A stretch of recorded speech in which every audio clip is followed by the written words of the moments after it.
Good morning and welcome to the Spanish OA virtual group. Hay una solución, which means there is a solution. Our group started around a year before the pandemic, and we're open in Zoom 24/7 every day of the year. My name is Margie, and I am your moderator today. We have around 70 meetings a week, including special meetings such as ones for anorexia and bulimia for compulsive overeaters, children as young as 8 years old with their parents. We focus on our recovery by working the 12 steps and living on step 10, 11, and 12 as a way of life. Today is July the 25th.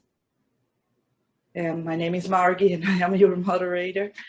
We have simultaneous interpretation into Spanish provided by Monica M. and Mario G. To choose the Spanish option, please choose the world icon next to participants and choose the language you will prefer to listen to. This refresher course. If you want to listen the Spanish simultaneous interpretation, please click on the little world symbol icon on the bottom of the screen and select Spanish. This channel will be dedicated to English only. This meeting is being recorded, but only the audio will be published.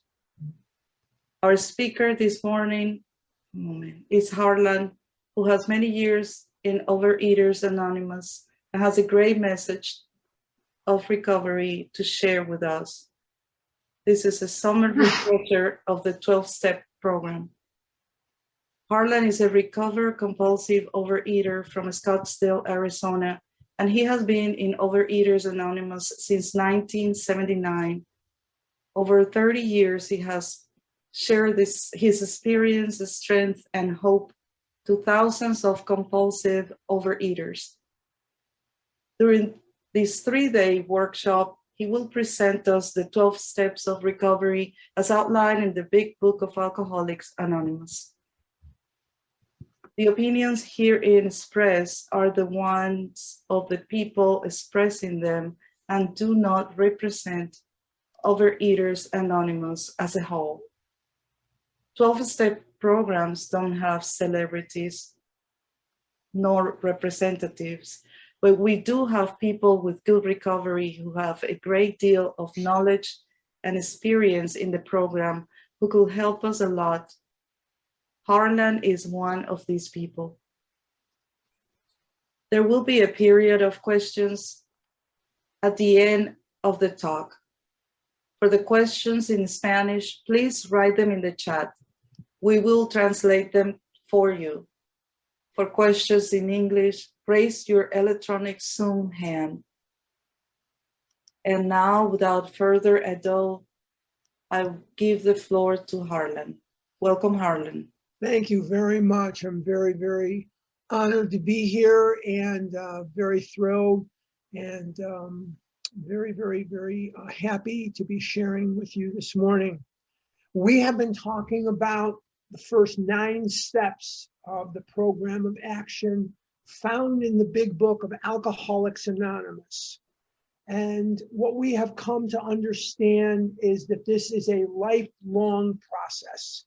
I get calls all the time from people that say, yeah, I worked the steps, but now I really need to do this, this, and this. There's no such thing as I worked the steps in the past tense. I don't care whether you're here one day or whether you're here 90 years. The working of the steps is a continuous process. I had a conversation with a woman who is a very dear friend. Her name is Naomi, and Naomi and I met in New Jersey, in Mount Holly, New Jersey, Mount Laurel, New Jersey, I'm not sure. And I was doing a Big Book retreat there, and that is how I met her. And she came up to me on Saturday afternoon when we were breaking for lunch, and she said to me, may I call you when I'm done with the steps? And I said, no. And she looked at me as if I had 9 heads and I was the purple people eater. And I said to her very plainly, when you're done working the steps, you'll be dead. And as far as I know, there's no phone in the casket. And she laughed, but I made my point. And the point is this: we continue, improve, and practice every day of our life. Continue, improve, and practice. And we are given, as people from a Western culture, whether you're listening to me in Spanish or you're listening to me in English or you're listening to me in whatever, we are taught as children, at least I was taught it as a child. You've got to pull yourself up by the bootstraps. You can do it. And we are taught as children self-sufficiency. The education system that we have, the parental influences that we have, the familial influences that we have, is that we can do anything if we just put our minds to it. If there was such a thing as a bookstore now, one of the biggest sections of the bookstore is what? The self-help section of the store. The self-help section is a very, very big section. And one of the things that I know is probably the only book in the bookstore that will tell you that you cannot do this on your own is the book called Alcoholics Anonymous. There's lots of books out there about how to do anything and everything, from build a spaceship to fix a bicycle to you can only imagine. And what we established in step one is that food for the compulsive overeater was never the problem. It was the solution to the problem. And food became the solution to what problem? It became the solution to the problem of the buildup of emotions, which makes not eating so painful that, as horribly nightmarish as eating is, it is not as horrible as the pain of not eating. And that's why diets don't work. Diets don't work, not because the nutritional value of the food won't cause a weight loss. That's not true in most cases. The reason that diets are not workable for people like me and presumably people like you is because the pain of not eating is too much to bear without a spiritual awakening as the result of the steps. It's too much. Fear and anger and happiness and jealousy and comparison and all these various emotions are what has driven me into the food from the minute I was born. The shortest distance between me and unhappiness is through comparison. And as these emotions build up inside of me, my willpower becomes non-workable. My desire not to eat evaporates because I cannot take the pain. And I eat some chocolate, or I eat some fried foods, or I eat some flour or butter or sugar or fat or whatever in search of relief from this pain. And I get that relief. And it comes instantly. But the problem is it only lasts about 9-10 seconds. But before the pain comes back, in that 9 or 10 second period of time, which Dr. Silkworth calls the effect, that French fries, onion rings, pizza, cheeseburgers, what have you, candy, cookies, cake, will give me the effect which will change my thinking, change my mind. It'll alter the way I think. It doesn't do that for the normal temperate eater. I also trigger the physical allergy. How am I going to take action to prevent this from happening again and again and again and again? Can I will this away? No. No, I cannot. No, I can't. It says in chapter 5, I can no more will this away than I can alcohol. Let's go to page 84 and let's see the step that makes me or breaks me in 90% of the cases.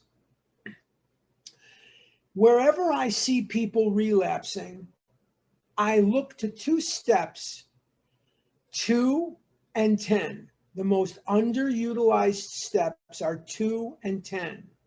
Most people that I encounter do not work at their relationship with God through prayer.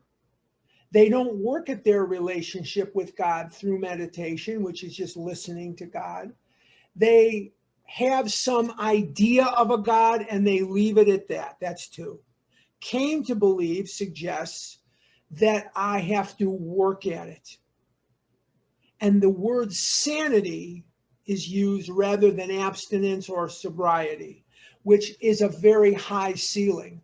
If I came to believe that a power greater than myself could restore me to sobriety, or I came to believe that a power greater than myself could restore me to abstinence, that's a very low ceiling. But sanity means it's going to be permeating every area of my life. And in areas of my life that I didn't even know were broken, I am healing and growing all the time. Let's go to step 10, page 84. And let's see how many times the word continue is used in this paragraph. It's going to be continue, continue, continue 3 times. Let's take a look at the specific instructions. And they're so simple. They're so easy to follow that most people, in their zeal to overcomplicate things, makes step 10 into something that it's not. And so it becomes so big that they don't do them at all and they die. Let's look at making it very, very simple. I'm in the middle of 84, this thought. This thought brings us to step 10, which suggests we continue, 1, to take personal inventory and continue to set right any new mistakes, 2, as we go along. That means from time to time, I am going to do a 4th step inventory. I'm going to sit down and I'm going to do a 4th step. I don't just do 1 4th step and I'm done for the rest of my life. If something persists and some feeling is there of resentment, of fear, of selfishness, or whatever that may be, I am going to do a full-blown 4th step on paper, just like I did the first time, as if I had never done one before. We vigorously commenced this way of living as we cleaned up the past. So let's knock out one of the myths about step 10. We do not start step 10 when we're done with 9. We start step 10 in the inventory process. What steps do we use to clean up the past? 4 through 9. So we are going to begin this. We commence this way of living as we cleaned up the past. That means it's concurrent rather than after. And one of the mistakes in step 10 is you'll hear people say, you don't start step 10 until you're done with 9. And that is a death formula. That's a death formula. Because without step 10, I won't have the courage to go do step 9. I just won't. I'll be too intimidated. So we commence this way of living as we cleaned up the past. And cleaning up the past, again, is 4 through 9. So 10 is going to be right in there. We have entered the world of the Spirit, capital S, the world of the Spirit. And what that means for me is as I do my step 10s, which we'll get to in a second, besides doing inventories, as I do my spot checks, which we're going to see in a second, I am becoming the man that God intended me to be. I am healing in areas that I did not even know were broken. I am less interested in what people think of me than I've ever been. I am less judgmental, less rattled, less annoyed when people decide they don't want to speak to me, or they don't want to date me, or they don't want to be with me. I'm okay with that today. I was never okay with that as a child. If someone didn't like me, I would go nuts. I would do everything I could to ingratiate myself to that person. If everybody on the entire planet Earth was carrying a sign that said, "We love Harlan, we love Harlan," and there was one guy in outer Mongolia that didn't have a sign, I would go out to outer Mongolia and I would do everything I could to ingratiate myself to this person. I don't do that anymore. I don't have to. It's really okay. What you think of me is truthfully none of my business. And truthfully speaking, I'm going to treat you well either way. I'm fine. But if you don't like me, oh well, I'm going to go on with my life. I have a better relationship with the past than I've ever had. I have a better relationship with myself. One time when I was first married, so I'm going back now to about 1994 or 93, when I was first married, I was in the car with my ex-wife. She wasn't my ex-wife at the time. She was my wife. And I was talking to myself in a very abusive way. And she touched me on the arm and she said, "Harlan, if you talk to your friends the way you talk to yourself, would you have any?" And I had to say no. My self-talk is kinder, gentler, and more loving than it has ever been. I have a loving relationship with a God who I feel is with me at all times. I am conscious of his presence, but I work at it all the time. And the world of the spirit, for me, I don't know how it is for you, means I need that constant companionship with my Creator. I don't know how to navigate life on my own. Maybe you do. I don't. I need that. And I have that because I work at that. If you want a better relationship with God, I would suggest start working at it, just like you would working at your relationship with a friend, working at a relationship with a lover, working at a relationship with anybody takes work and time, and you have to spend time with them. I spend time with God every single day. I pray every day. I do gratitude lists every day. I am conscious of my Creator, and I would suggest that this is a good way to do it for me. Maybe you have a different way of doing it. I couldn't tell you, but this is what I need to do. Our next function is to grow in understanding and effectiveness. This is not an overnight matter. That suggests we're going to be working at this for the rest of our life. It should continue, third time, for our lifetime. Right there is telling you that you will not stop working steps at any point while you're alive. It should continue for our lifetime.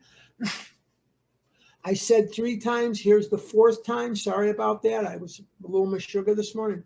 Continue to watch for selfishness, dishonesty, resentment, and fear. Here is your specific instruction on how to do the spot check inventory. Continue to watch for selfishness, dishonesty, resentment, and fear. What step did we use to deal with selfish, dishonest, resentful, and fear? Step 4. So you're looking at the same character defects in 10 than you were in 4.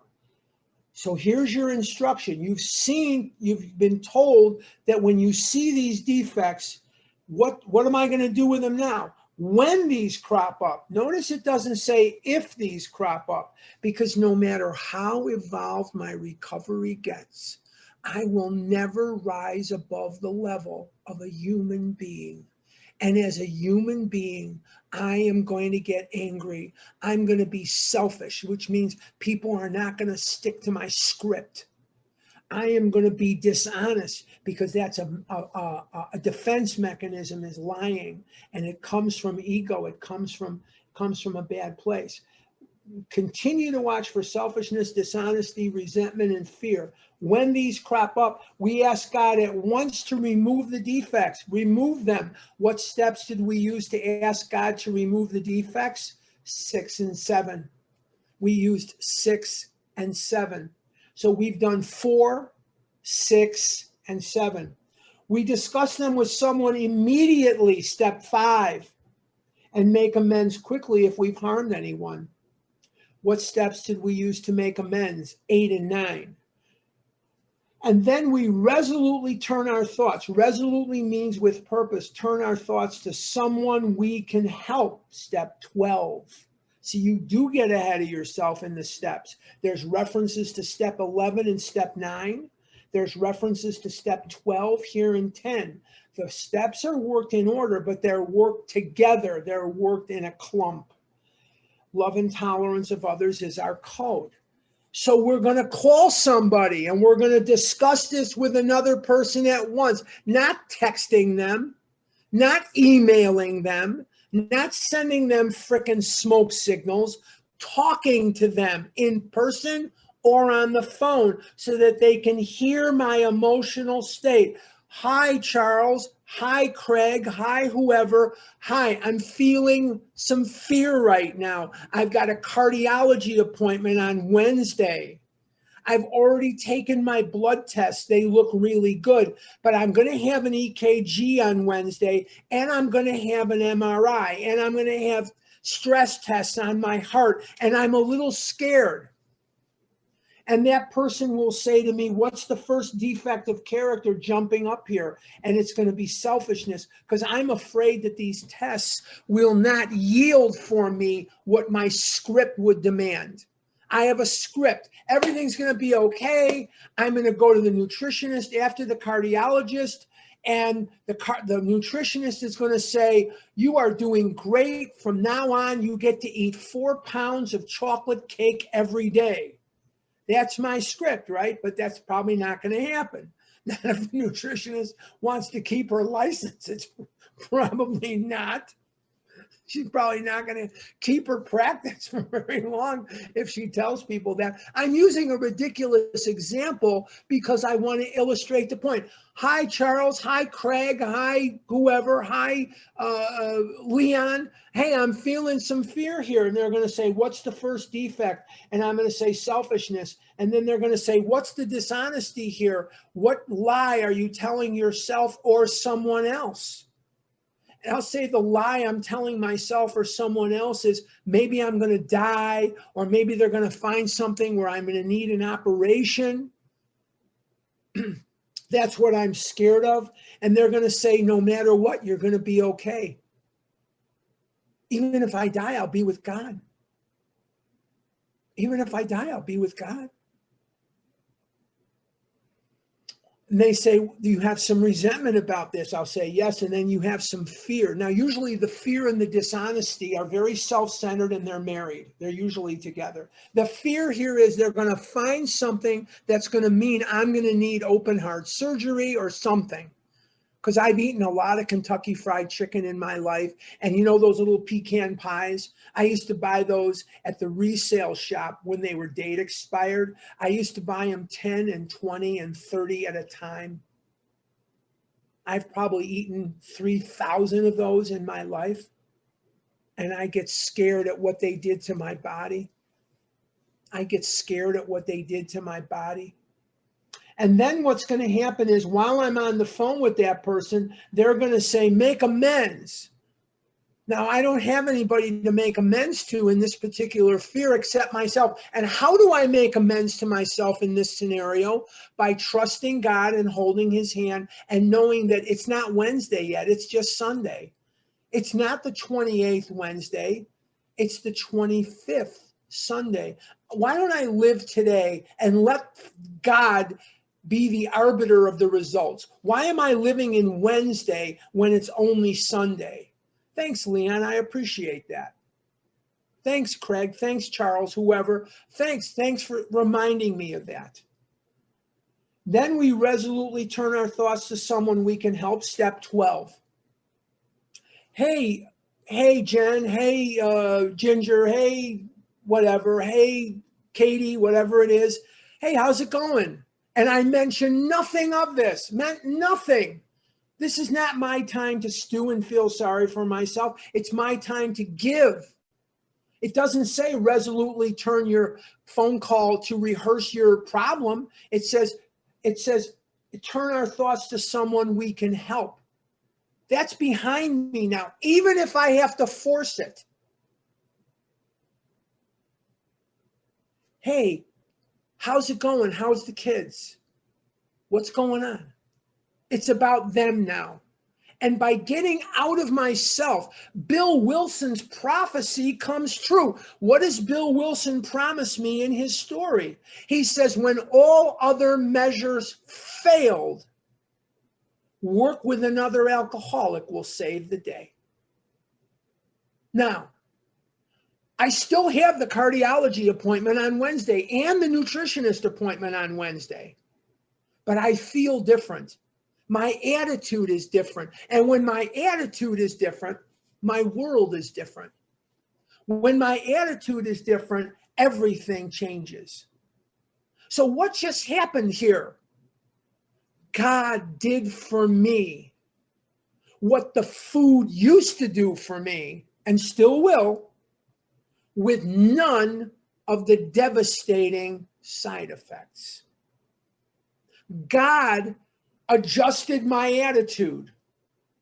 God gave me the effect, that sense of ease and comfort that comes instantly by eating the food, came not so instantly, but more effectively by doing the work. So my brain does not feel the need to drive me into McDonald's, to drive me into the arms of a pizza. Do you see what's happening here? God is putting into my brain a change. The food changed my perception of reality. God has now changed my perception of reality. Somebody put in the questions or something on yesterday. Somebody said they do 4, 5, 10 steps a day. And my response to that was, I don't know who the person was. I have no idea. I would bet my house. I'll bet here, let's just say this is the deed to my house. It's not, but here's the deed to my house. I'll bet you my house against your postage stamp that person is not compulsively overeating today. If they're doing 4, 5, 10 steps a day, let's examine what they're doing. They're doing step 4, 5, 6, 7, 10, 9, 8, 9, 10, and 12. They're doing 4, 5, 6, 7, 8, 9, 10, and 12 5 times a day. I double, triple dare you to do 4, 5, 6, 7, 8, 9, 10, and 12 5 times a day and go eat pistachio ice cream. You cannot do it because your brain won't let you. Your brain won't let you. And when you live this way, without knowing it, without a sign popping up, you have had a spiritual awakening as the result of the steps. What is the number one question asked on a vision for you? It comes up every week without fail, sometimes 2, 3 times a week. I have a question. I'm Harlan G. I'm in Scottsdale, Arizona. What is the difference between recovering and recovered?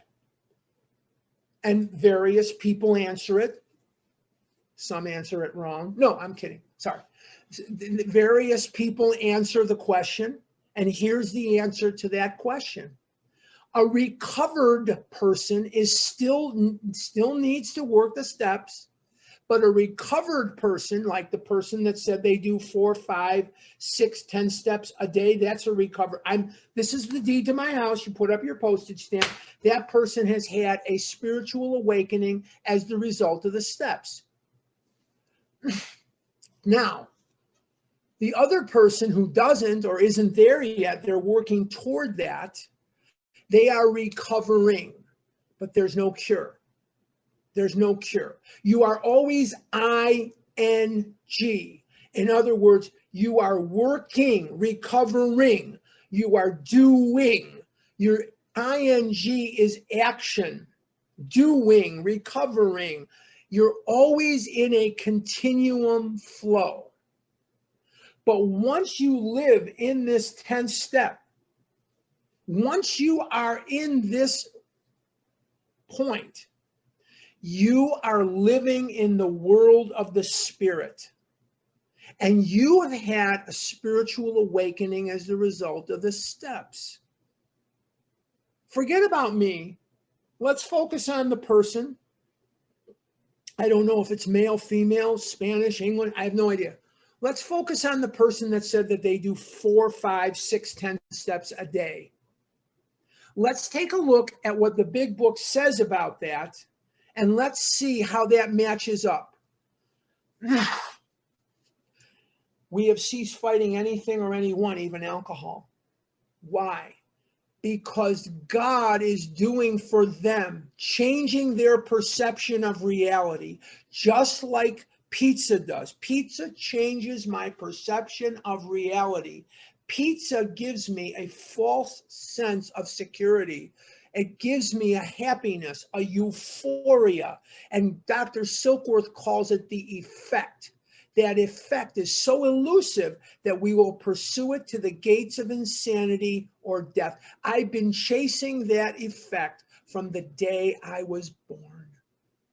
Now I'm getting that effect from God through the working of the steps, because this step, this activity is changing my perception of reality. And we have ceased fighting anything or anyone, even alcohol, for by this time sanity will have returned. What step do we use sanity in? Step 2. So 2 and 10 are very married steps.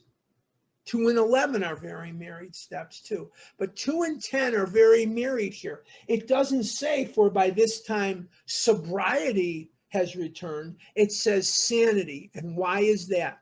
Because sanity has a higher ceiling. Sanity is more inclusive. Your relationship with yourself is better. Yes, I'm not eating compulsively. Yes, I'm losing. Yes, I've lost over 500 pounds. Yes, I have 22 and a half years of abstinence, but my relationship with God is better. My relationship with myself is better. My relationship with my friends is better. And I'll go you one better. I have a home here in Scottsdale, and people love to visit here in the wintertime. They love to, the number one industry in Scottsdale, Arizona is tourism. Don't let anybody kid you. It's tourism. Without tourism, this place is in big trouble. We have a lot of retail here. We have some other types of businesses here. We have lots and lots of businesses and stuff. But the number one industry here is tourism. And I got to tell you something. I have a lot of friends from Chicago. I'm wearing my Mather, one of my Mather High School t-shirts today. When I wear my Mather shirts and I go out in public here in Arizona, I invariably get somebody who says, I went to Mather, or I went to Sullivan or Senn or Amundsen or Taft, or, they went to Niles North or Niles East or whatever, or Evanston Township. They all know Mather, not everybody, but a lot of people know Mather. And I got to go out later, so I grabbed a Mather shirt. But anyway, the bottom line is, where was I going with this? Oh, a lot of them are married to girls who are very pleasant and very wonderful. But sometimes when they come, they're a pain in my tuchus because they're very demanding. I'm not on vacation. I have to work. And they want me to go here and they want me to go there and they want me to. And you know what I've learned to say? No, I can't do that. I have to work. No, I can't do that. I have an OA commitment. No, I can't do that because you're going there to eat and you want to chow down at this restaurant and that doesn't work for me.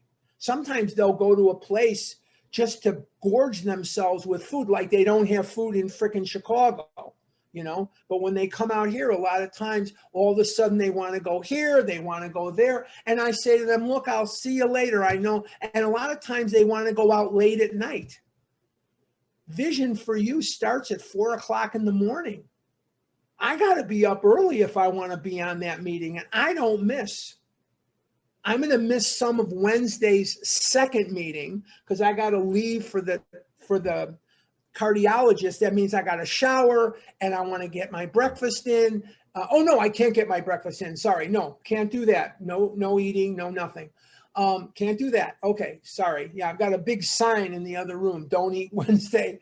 But I want to get my meeting in. But I got to shower up, I got to take my medication, and I got to brush my teeth. And then it's about 20 minutes to get there.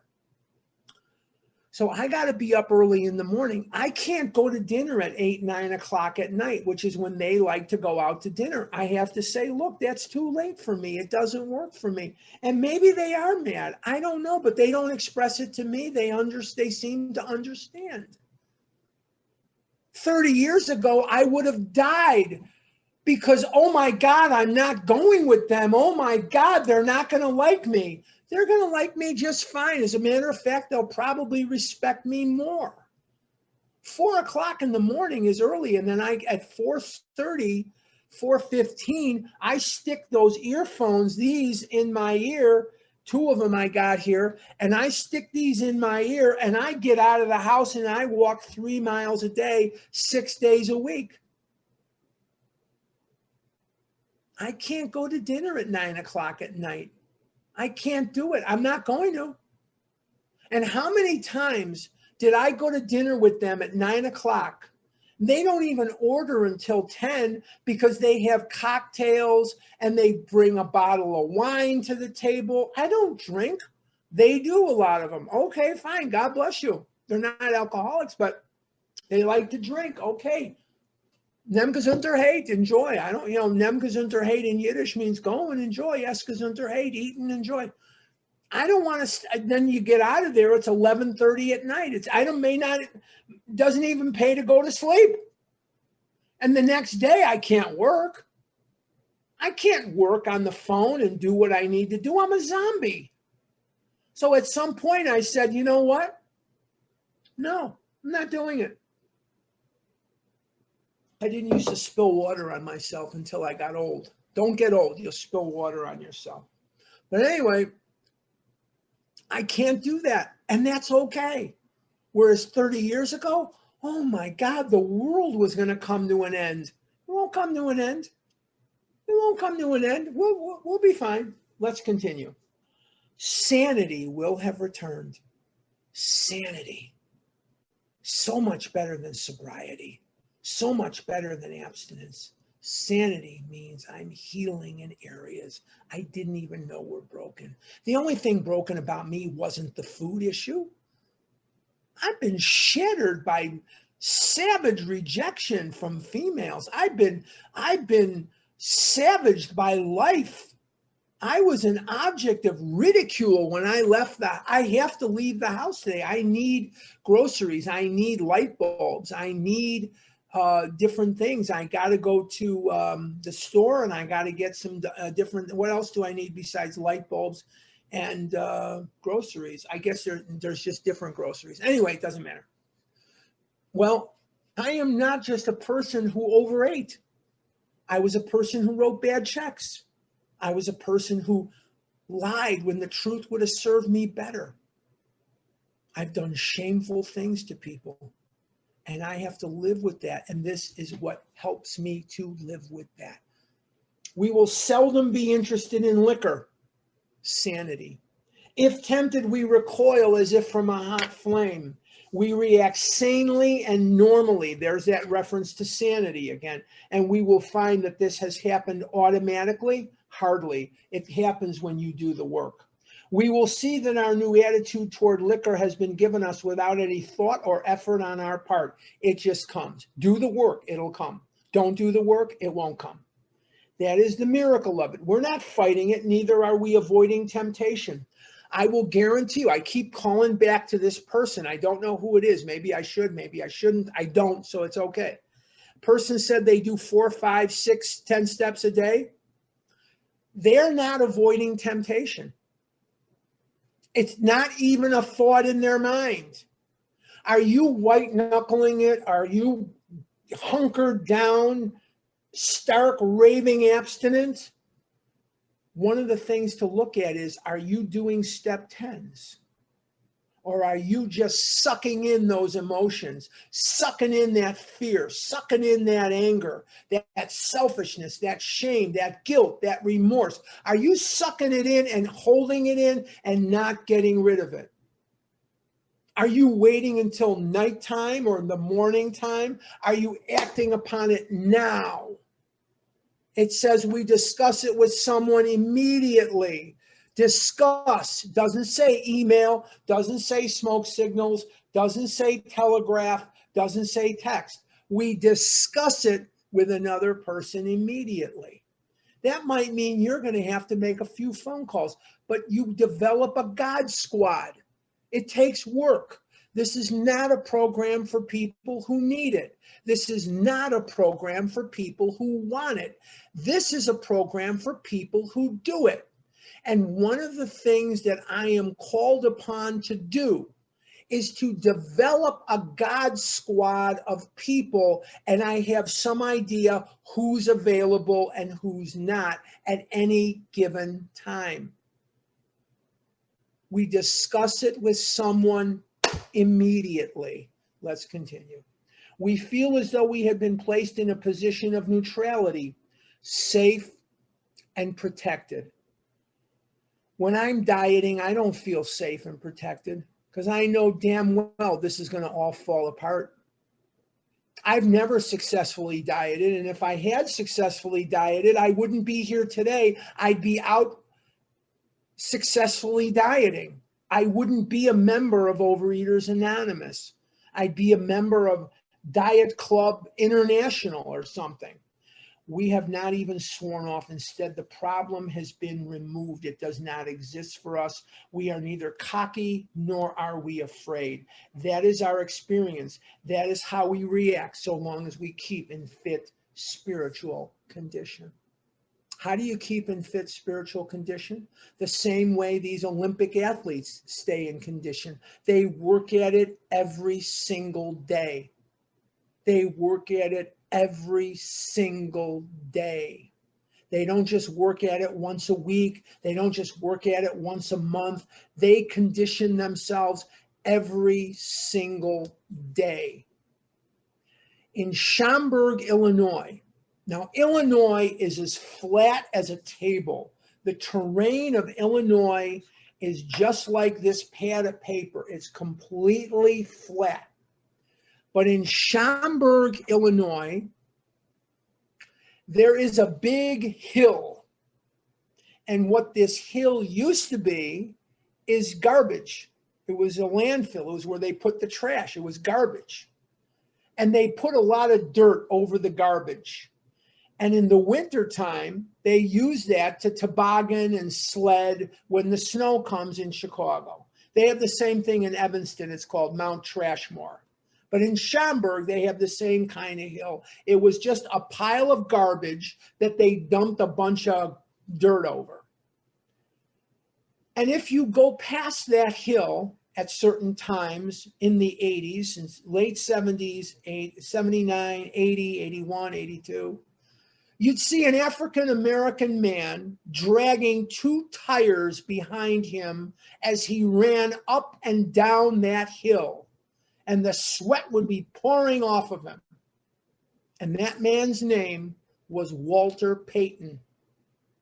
Walter Payton, at one time until recently, had more yards gained than any other running back in NFL history, Walter Payton was one of the greatest players ever to wear the uniform of my favorite team, the Chicago Bears. He was first ballot Hall of Fame. He was an All-Pro just about every year that he was in the NFL. He won more prestigious awards than anybody, maybe him and Butkus. Butkus didn't play as long as Payton, so I'm going to go with Payton. He won more MVPs and he was in more Pro Bowls than probably anybody that ever wore the Bears uniform. But he could be seen in Schaumburg running up and down that hill, no matter what the weather, with two tires dragging behind him. The sweat would be pouring off of him. This was in addition to all the conditioning that he did beyond that. That's why he got where he got. That's why he was at one time the greatest running back that ever played in the National Football League. I love Gale Sayers. Gale Sayers was great. He should rest in peace. I love Gale. Gale was great. Gale was a more exciting player than anybody I've ever seen. He was amazing. But Gale didn't have the length of career, and he didn't have the blocking power that Walter Payton had. He just didn't have it. And his career was cut short. The reason that I'm telling you this story about Sweetness, Walter Payton's nickname was Sweetness, is because he worked at what he had. I have to work at this. I was listening to a special edition this morning, excellent special edition on A Vision for You. I recommend you get if you didn't hear it, get the recording. Wonderful special edition this morning. Person in California did this special edition. And she even related, this is not a program for people who need it. This is not a program for people who want it. It's a program for people who do it. Middle of 85. We're going to run over time, I would assume. It is easy to let up on the spiritual program of action and rest on our laurels. We have a progressive disease, and this disease to me is worse today than it was yesterday. It'll be worse tomorrow. When I was young, long time ago, when I was young, there was a song, and it was, I love you more today than yesterday, but not as much as tomorrow. And it was a song that they played on the radio. Meant nothing to me then. It means everything to me now. I love you more today than yesterday, but not as much as tomorrow. And that means that this disease is progressive. It's permanent and it's fatal. I have a friend that lives in Tulsa, Oklahoma. He's a dear, dear, dear soul. I love him to death. I'd have his children if I could. He's so delicious. He's so wonderful. He says there's the 3 P's, permanent, progressive, and fatal. But anyway, he's cute. But anyway, it's permanent, it's progressive, and it's fatal. Progressive means it's getting worse all the time. So if you stay at the same level of activity, your recovery will not sustain you. Let me say that again, because that's the one thing I'm going to say this weekend that just might save your ass.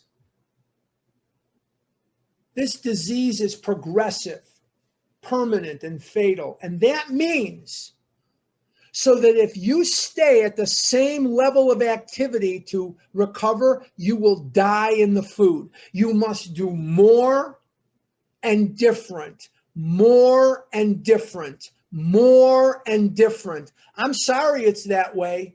I'd love to rest on my laurels. I go to a Zoom meeting Sunday through Thursday, and I stay out of everything. I stay out of it. I've had my time in the sun of inserting my will into the group, and I want this and I want that. And, story night is supposed to be Monday night, and they're doing it wrong. They know they're doing it wrong. I think they're doing it wrong just to make me mad, because for years in Chicago, at our meetings in Swedish Covenant Hospital, story night out of the back of the book was Monday. Now they do it on Sunday. They're doing it wrong, but I'm not going to say anything. I don't care. They're doing it wrong. But anyway, I stay out of it. But when it comes to step work and sponsoring and it comes to recovery, I don't stay out of it. I don't stay out of it. I'm right there because my life depends on that. My disease gets worse all the time. I love you more today than yesterday, but not as much as tomorrow.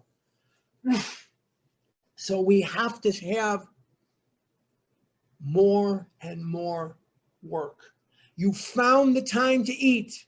You found the time to get the food. You found the time to get rid of the wrappers. You found the time to get the money. You found the time to isolate yourself so you could eat the food. You found the time to stand in front of the mirror, grabbing your fat and wishing it wasn't there. You found the time to do all the things, and you found the time to get to the restaurant and pray to God no one saw you.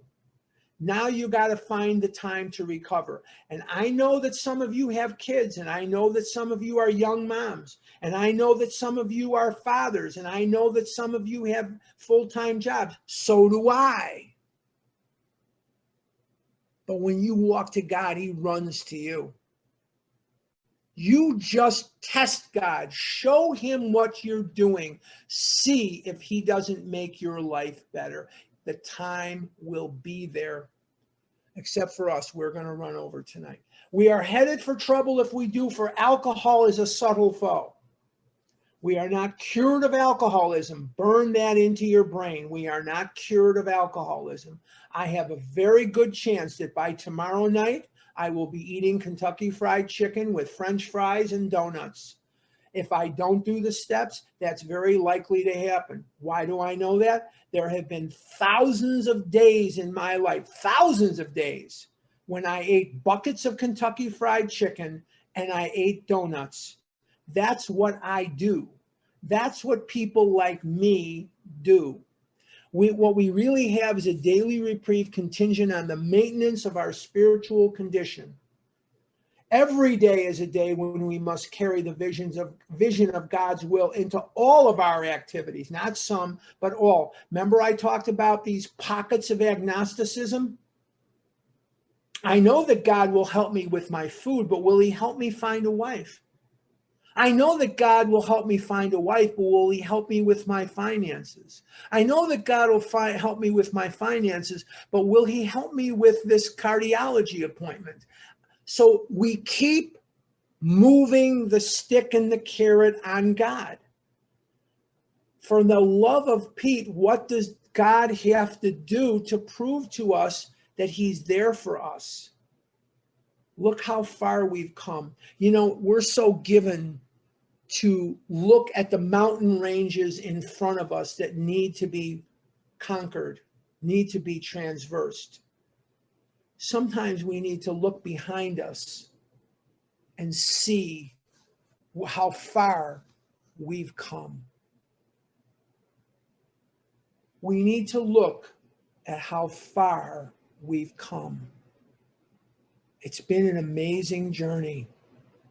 Now you're all part of my journey. I hope one day that God will let us cross paths in person, but we're here now. How can I best serve thee? Thy will, not mine, be done. If I don't say that prayer 40 times a day, there isn't a cow in Wisconsin. How can I best serve thee? Thy will, not mine, be done. I say that prayer every day of my life. Many, many, many times. These are thoughts which must go with us constantly. If you want to have a relationship with God, you have to spend time with God. If you want to have a relationship with God, you have to talk to God. If you want to have a relationship with God, you have to listen to God. Don't sit there and call me and say, I don't believe and I don't have a relationship with God. What are you doing to cultivate that relationship? We can exercise our willpower along this line all we wish. It is the proper use of the will. Much has already been said about receiving strength, inspiration, and direction from Him, capitalized, who has all knowledge and power. If we have carefully followed directions, not suggestions, directions, we have begun to sense the flow of His Spirit, capital, into us. To some extent, we have become God conscious. Shoot for that. Shoot for that. That's a good place to be. We have begun to develop this vital sixth sense. We must go further, and that means more action. Step 11 suggests prayer and meditation. Now, meditation has a different meaning today than it did in 1938-39. Meditation in 1938-39 meant quiet time. Be still, for I am God. Shh, quiet, no talking. And Bill and Bob would want to rush out of the house in the summer of 1935. And they wanted to get to Akron City Hospital because they wanted to try out their method on another drunk. And Ann Smith would be standing in the doorway and saying, "Did you boys take your quiet time?" And she would usher them back into the living room so they would sit and have their quiet time. That's what they meant by meditation. They didn't mean, and I'm not saying this is wrong, they didn't mean like sitting there and burning incense and all this other stuff that you see. That's all fine. That's all good. There's nothing wrong with that. That's a form of meditation. And then somebody's unmuted. Clara or somebody who's a host or something, somebody's unmuted, please. And that's fine. And there's lots of meditations. I use stuff on Google. I use these pages, and I use the acceptance prayer on page 417, and I use the St. Francis prayer, and I have some other prayers that I say. Today's my mother's yahrzeit. What does that mean? That this is the date in 1976 when my mother passed away. So there's a candle burning, and I write letters to my mother on her yahrzeit and my birthday and her birthday. I write her letters, amends letters, thanking her for what she did. I blamed her for her mental illness. I blamed everything on her. I thought if she wasn't crazy, I'd have a great life. And she did the best she could. She definitely loved me. My mother and father loved me, loved me, loved me, loved me. There's no doubt about that at all. And they did the best that they could. I wanted Rob and Laura Petrie, and I got Max and Virginia Grabowski. Very different concept. I wanted Rob and Laura because they were young and American and beautiful, and they sang and they danced in the living room, and I didn't get that. I got Max and Virginia Grabowski, very different species of mankind. But, this was the mother God chose for me, and she did the best she could. She did the best she could. She really did. Step 11 suggests prayer and meditation. We shouldn't be shy on this matter of prayer. Better men than us are using it constantly. It works if we have the proper attitude and work at it. It would be easy to be vague about this matter, yet we believe we can make some definite and valuable suggestions. Now, why is the nighttime section in here first before the daytime? Because it is assumed you've been doing step 10s throughout the day. Remember our friend that does 5, 6, 10 steps a day, as I do? Remember him or her or whoever? Remember that person? They're doing 10 steps throughout the day. Now it's time for the night. Now they're going to do step 11. And when I do step 11 and I do pray and I do meditate, I have to remember to stop telling God how big my problems are and to turn around and tell my problems how big my God is. That's so hard to do sometimes. I just want to stew. And you know what else I'm afraid of Wednesday? Because I got this damn nutrition. I see the nutritionist every 6 months. I'm afraid this witch is going to take more food away from me. I don't want her to take more food away from me. I want to just eat the way I'm eating. For the love of God, I have had more food taken away from me in the last couple of years, which she warned me about. She says, when you turn 65, and I'm 67 now, she says, I'm going to have to take food away from you, or you're going to gain a lot of weight. She says, I can't let you have the amounts that you've been eating. I have to cut them, or you're going to gain a lot. She says, if you want to gain, go ahead. But she says, I really telling you, we're going to need to cut you down. And they took away, and I'm not talking about your food plan, I'm talking about mine. I am not commenting on your food plan here. And I don't like food questions, so don't ask me. I'm just sharing with you my hope and experience. They took away cherries and bananas, and they took away watermelon, figs, dates, any dried fruits, any raisins, anything like that, gone. And I was sad. I was really sad. I like grapes. I like cherries and watermelon. Nope, gone. Punted off my food plan. No more. No more. Come on. Can I have a grape once in a while? No. Damn. She said, you know why you like grapes? Because their highest fruit in sugar is a grape. That's what they make wine out of. They make wine out of grapes because there's so much sugar in there, and you can't have them anymore. Damn. I used to eat 30, 40 candy bars a day. Now I can't even have a damn grape. Sheesh. It's a tough crowd here. Well, I'm afraid she's going to take more food away from me again Wednesday. Sheesh. Okay, let's continue. When we retire at night, we constructively review our day. Constructively, a hammer to your head is not one of the tools of recovery. And we are so given to self-criticism. For some reason, we figure that if we criticize ourselves, others won't criticize us. So we have an instruction here. We constructively review our day.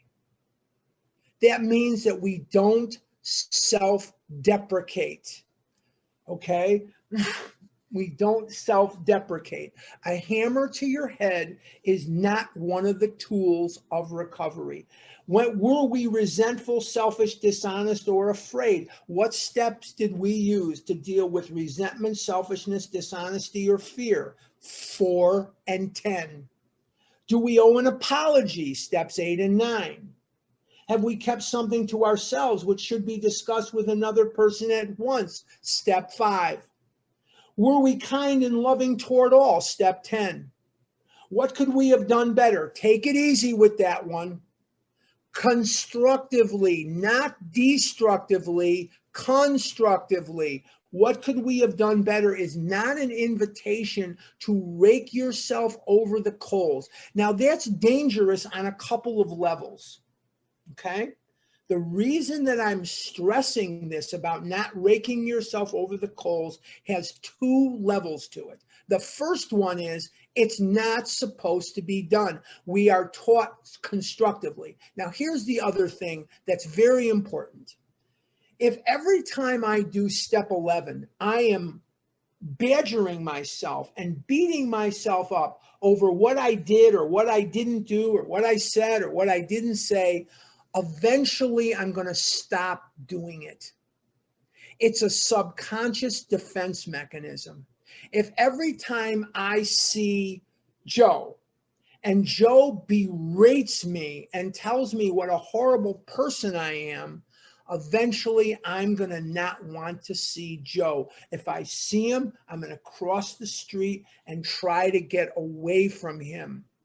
Nobody likes that, even if the person doing it is ourselves. So be careful for that. What should I have done better? Keep a positive spin on that. Very important.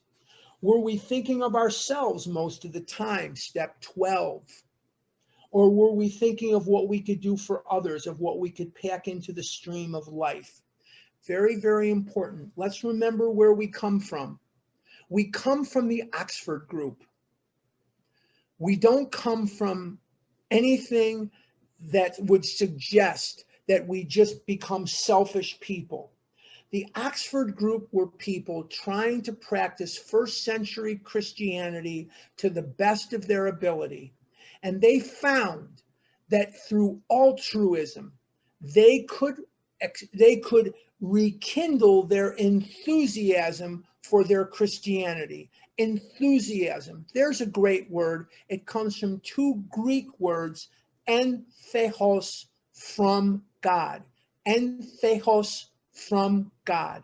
And so we are taught again and again in this book that by giving, we can achieve happiness in much greater measure than we can when we look to take. All through this book, and it culminates on page 77. 77 tells me why I was born and why I survived all the pain that I've survived. It's right there on page 77. What it says, very simply, on page 77 of the big book of AA is, our real purpose is to fit ourselves to be of maximum service to God and the people about us. Maximum service is an Oxford group term. And they would tell Bill, you're not being maximum. Get us some guys from Wall Street. They wanted him to go get Wall Street guys into the Oxford group. And he said, I have a vision from God.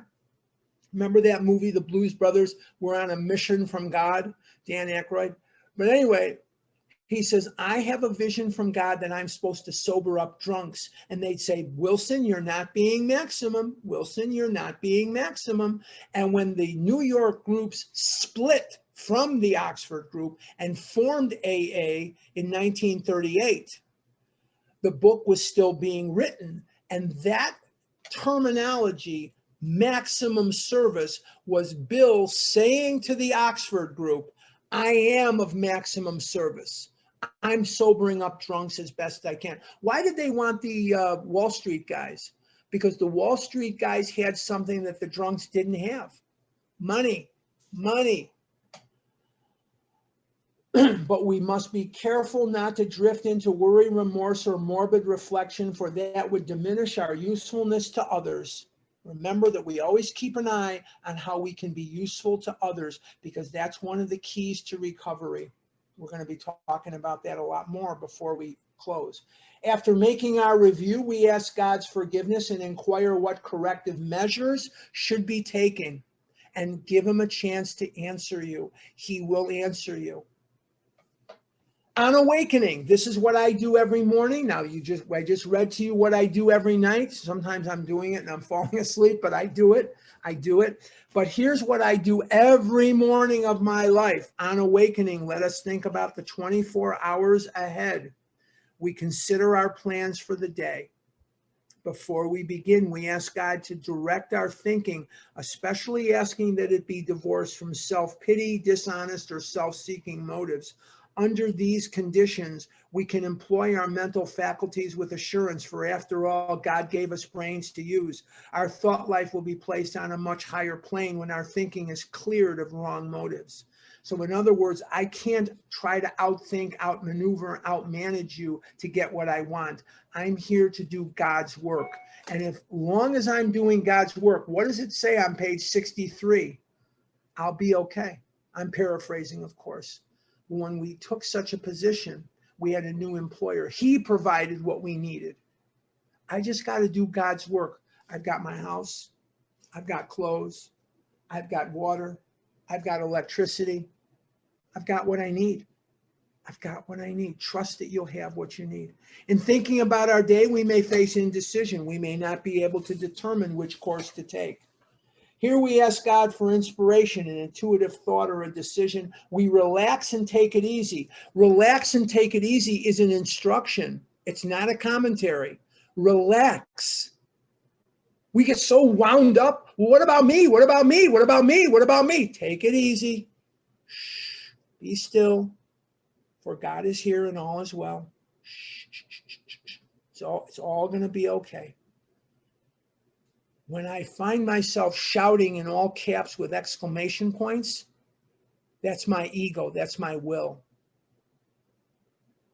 When I'm shouting with exclamation points in all caps, I got to stop and simmer down, relax and take it easy. We don't struggle. How do here's another one. If you go on A Vision for You, which I suggest you do, if you do not listen to A Vision for You in the mornings, 7 a.m. Eastern, 8 a.m. Eastern, 10 a.m. Eastern, I suggest strongly that you start. Because this is a very healthy Overeaters Anonymous meeting. Sunday special edition is 8:30, not Pacific, Eastern time. Sorry, I'm on Pacific time, so it's 8:30 Pacific time, and there are Sunday special editions like we had today. We had a very good speaker talk about their life, and they talked about jealousy and comparison, and they talked about a lot of different good things. I won't ruin it for you, but it was a very good. But now next Sunday we're going to have a speaker, and they're going to talk about acceptance. They're going to talk about different things. They announce during the second meeting what you're going to hear. So I don't have it, and I don't know how to do that, but go on avisionforyou.info. Avision, AVISION, the number 4 YOU.info. avisionforyou.info, and it will tell you the numbers that you need to dial and the codes. There's a number and a code that you need to do to get in here. And every other year they have a wonderful convention. I suggest you come to it. We didn't have one last year because of the pandemic. Hopefully we'll have one soon because the pandemic is starting to ease off a little bit. Maybe not, I don't know. But avisionforyou.info, not .com, not .biz, not .gov, .info, avisionforyou.info. If somebody smarter than me that's not talking could post A Vision for You information in the chat, I would be eternally grateful to you. And there's also a member contact list. Remember I talked about establishing a God Squad? Well, there's 7,000 people, Europe, you name it, Central America, South America, you name it, they're on there. So take advantage of it. It's really wonderful. So, but if somebody could post that, I would be eternally grateful to you. Vision for You. 8 o'clock, Helen. 7 o'clock Eastern time, 8 o'clock Eastern time. This is Monday through Friday, 7 a.m., 8 a.m., and 10 a.m. Eastern time. And Sunday special edition is 8:30 a.m. Eastern time. So it's 5:30 my time. Arlen, can I ask you something about this No, subject? wait till later. Let me finish, and then we will. Okay, Not okay. Not now. All You right. can. The answer is yes, just not now. We are often surprised how the right answers come after we have tried this for a while. Top of 87. What used to be the hunch or the occasional inspiration gradually becomes a working part of the mind. Being still inexperienced and having just made conscious contact with God, it is not probable that we are going to be inspired at all times. We might pay for this presumption in all sorts of absurd actions and ideas. Nevertheless, we find that our thinking will, as time passes, be more and more on the plane of inspiration. We come to rely on it. Now, this next paragraph is paralleled on page 13 when Bill is going through the steps. This next paragraph is pure, undiluted Oxford group. This next paragraph is absolutely Oxford in its thinking, and it's great. We usually conclude the period of meditation with a prayer that we be shown all through the day what our next step is to be.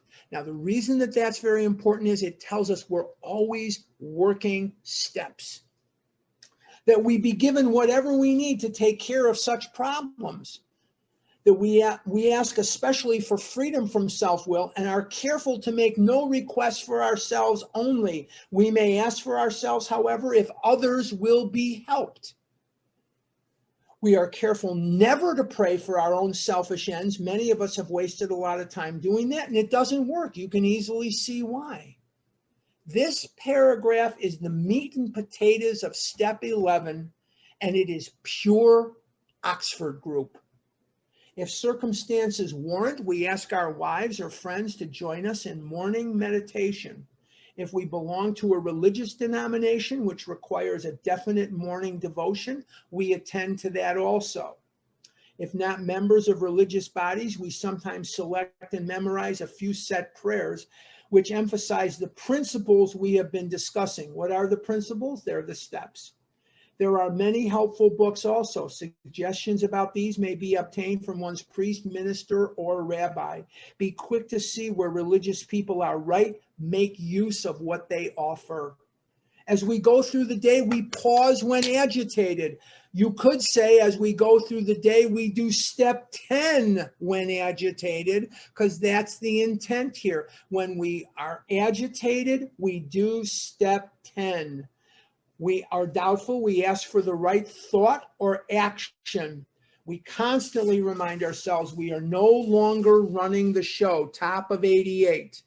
Humbly saying to ourselves many times each day, thy will be done. We are then in much less danger of excitement, fear, anger, worry, self-pity, or foolish decisions. We become much more efficient. We do not tire so easily, for we are not burning up energy foolishly as we did when we were trying to arrange life to suit ourselves. Now, this next sentence is one of the most important sentences ever written by man. This next sentence is so important that I would suggest emblazoning it in your brain. It works. It really does. This works. I am a gutter, back alley, garbage can, sewer, compulsive overeater. I have been hospitalized with dysentery for eating spoiled food. I have been 500 pounds, 600 pounds, 700 pounds. I have been emasculated by this disease physically. I have been emasculated emotionally. I have been brought to my knees by the physical and emotional pain of this disease. I have walked out of the house and children have pointed at me and laughed at me, and adults have come up to me and slapped my ass or slapped my stomach and said, when's the baby hippo due? I have been in restaurants where someone that I did not know came up to me and took food off my table, gave the plate to the busboy and said, this man is as fat as a horse. He doesn't need this. He's not eating this. And I didn't even know them. I have been ridiculed. I have been denied promotions. I have been denied jobs. I went on my first date when I was 35 years of age. I have known loneliness as few do. I have known degradation. I have been begging God for death because I knew I couldn't live with the food and I couldn't live without it. And I sit before you here today as a man who is in a healthy body weight. I can walk. I walk 3 miles a day, 6 days a week. I can stand. I can sit. I can go to the movies. I can fit in the chair. I can fly in an airplane, and I don't need an extender belt. I can stand in a line, not for long. I'm old and I'm broken up. I can do the things that other 67-year-old people do and do them better than some and not as good as others.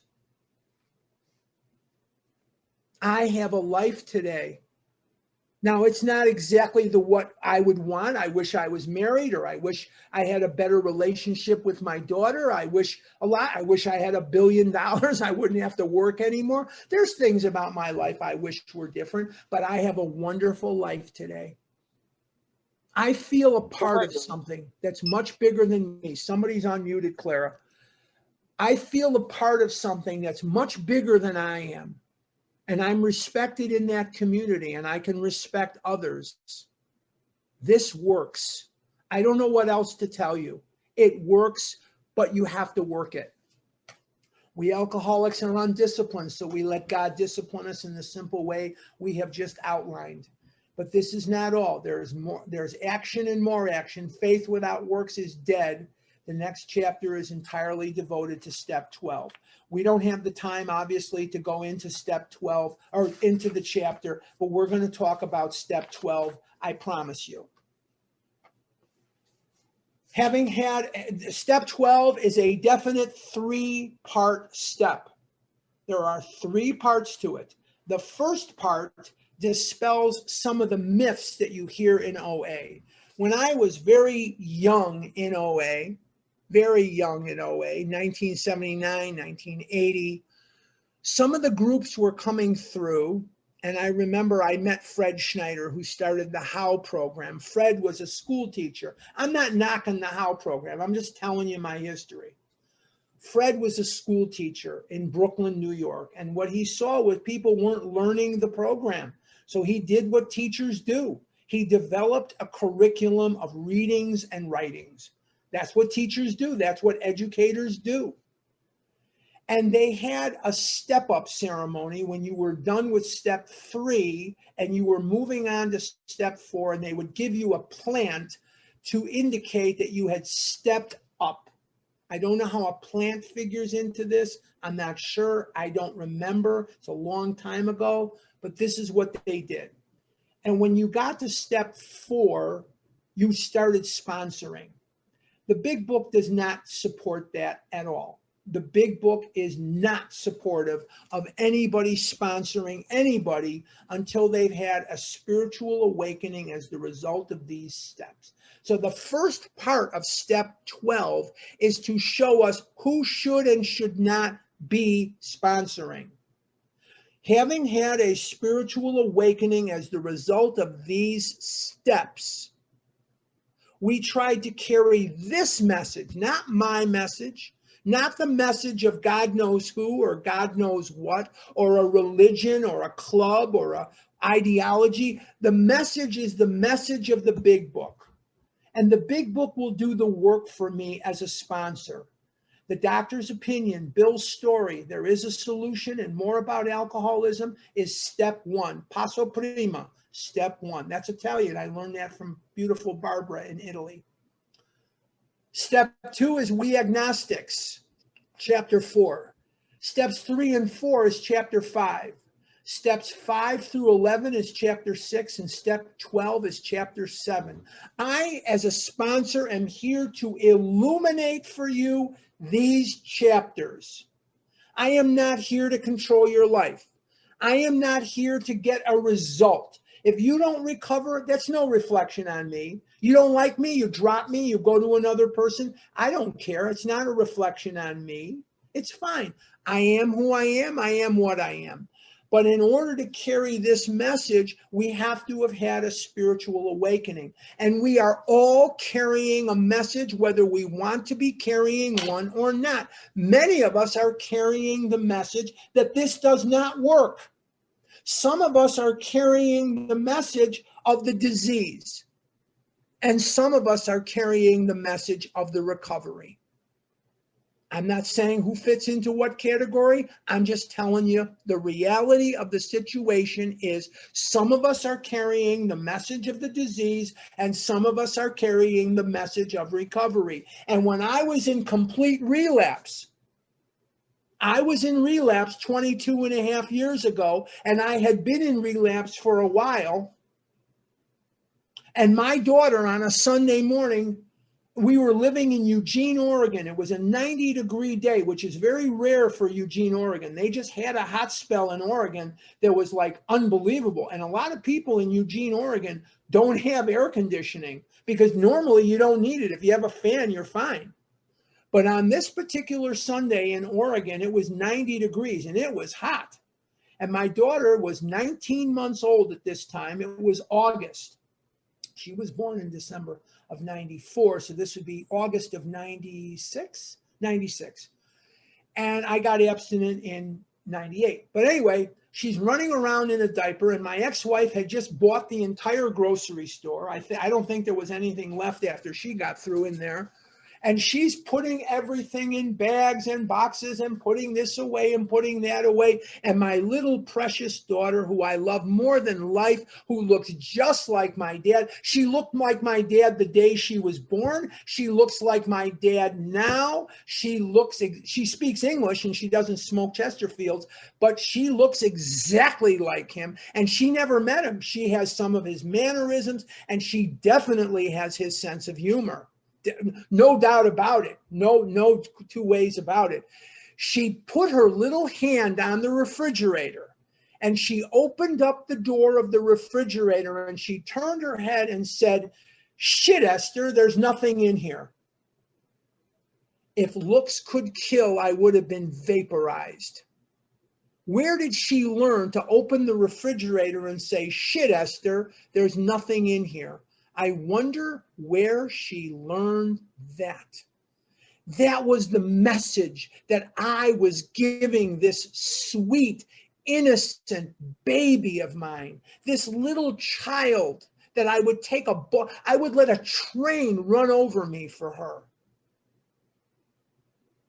That was the message that I was giving her at that time.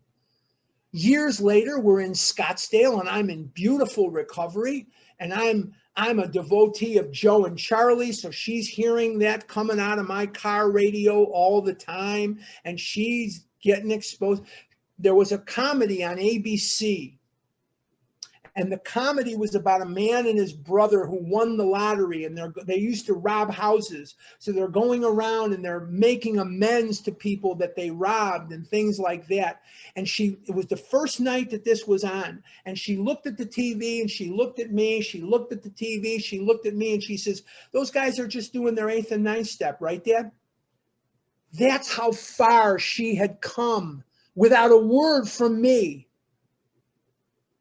And there are people that are coming to these meetings, whether you go to live meetings or whether you're going to a Zoom meeting or you're going to a phone meeting on A Vision for You. We have people on the struggle bus in A Vision for You. Don't let me paint you a picture that because Vision is a very healthy meeting, that everybody's in recovery. That is not the case. Not, at least in my opinion, it's not. There are people dying of this disease, and they have been to the Payton way, and they have been to the psychiatrist. I'm not knocking psychiatry. They have been to the psychologist. I'm not knocking psychology. They have had their jaws wired shut. They have had the urine of pregnant women injected into their butt, and they have been to the hypnotist. And they have been everywhere you can go, and they have spent $100,000 on all these various techniques of controlling their appetite, and they cannot do it. And they come in and they're broken. You can help them. You can light them up. You can give them something that they could not get anywhere else, and that's hope. The hope that maybe if you recovered, they can too. This disease debilitates, humiliates, kills the sufferer. It's permanent, it's progressive, it's fatal, it's heartless, it's uncaring. It's unyielding. To the world, you're a person. to that person, you can be the world. You can share with them that you had a similar background, that you were raped too, that you were molested too, that you were a fat teenager too, or that you are anorexic, or you are bulimic, or you abused laxatives, or you abused whatever it is you did or didn't do. You can give them something through identification. It's not the information you can give them. There's information everywhere you turn on this disease. You can give them identification that they can get nowhere else. You can be Bill Wilson. You can be Roseanne. You can be the founder to that person, and to be the outstretched hand of Overeaters Anonymous to those who are suffering. For this, I am responsible. You never know. You just don't know how far or how magic the message can be. I had a friend, many of you have heard me tell this story umpteen times. He's dead now. His name was Scott. Very, very handsome boy. The girls used to go cuckoo bananas when he was around. Jewish guy, looked Italian, dark hair, dark skin, olive skin. Real handsome guy. Got himself a part in a play on Broadway. He was a drug addict. He was an alcoholic. He went out to New York. He appeared in this play. He met one of the actresses there and he married her, and they were married, and they decided that if they're going to make this acting thing work, they're going to have to go to Los Angeles, try to get in movies, try to get in commercials, try to get on TV, whatever comes their way. They went out to Los Angeles. And he was very active in Alcoholics Anonymous. It was a Saturday night, rainy Saturday night. And the phone rings in the AA meeting, and he answered the phone, and it was a guy in a motel in East LA. And if you're not familiar with Los Angeles, the real estate in East LA is not quite as valuable as Beverly Hills and Brentwood and West LA. It's just not. So that he and another guy, they always go in twos. They go out to this motel in East Los Angeles, and they found the guy who called them sitting on the bed drinking whiskey, and he's drunk. And they're in there and they're talking to this guy for about an hour. They finally realize he's asleep. So they put him in bed and they put the covers over him. They take the whiskey, they put it on the desk, and they leave. And 5 years later, 5 years later, he is speaking at the Sheraton on Mission Bay in San Diego at an Alcathon. Huge convention. Not as good as our Vision conventions, not as good as our OA birthday in January in Los Angeles, but a huge convention nonetheless. Nothing's as good as Vision and birthday convention. Nothing. Forget about it. You're not going to win that argument from me. But anyway, okay. So he is speaking, and he is speaking until 10 minutes to noon, and then they're going to break for lunch. And he gets done, and a guy comes up to him, and he puts a bear hug on him, and he says, "You're Scott." And he says, "Yes." And he says, "You saved my life." And Scott says, "I don't believe I know you. Who are you?" He says, "Oh, yeah. Do you remember about 5 years ago, you went out to that motel in East Los Angeles and you talked to that guy?" "Yeah, I remember, but you weren't there." He says, "Oh, yes, I was. I was hiding under the bed. I heard every word you said, and I haven't had a drink since that day." Any idiot can count the seeds in an apple, but only God can count the apples in a seed. You don't know the gift that you're going to give the world when you share, when you sponsor, when you are of service. The little thing that you say could change someone forever. It could save their life. Any idiot can count the seeds in an apple, but only God can count the apples in a seed. And you owe. On Friday night, somebody asked me the question, do you have to sponsor? I got the impression they don't want to sponsor. That's fine. I'm not here to judge their program. But you owe. There is an unbroken chain between you and Dr. Bob and Bill. And in 1935, on June the 10th, 1935, a spark was struck in Akron, Ohio.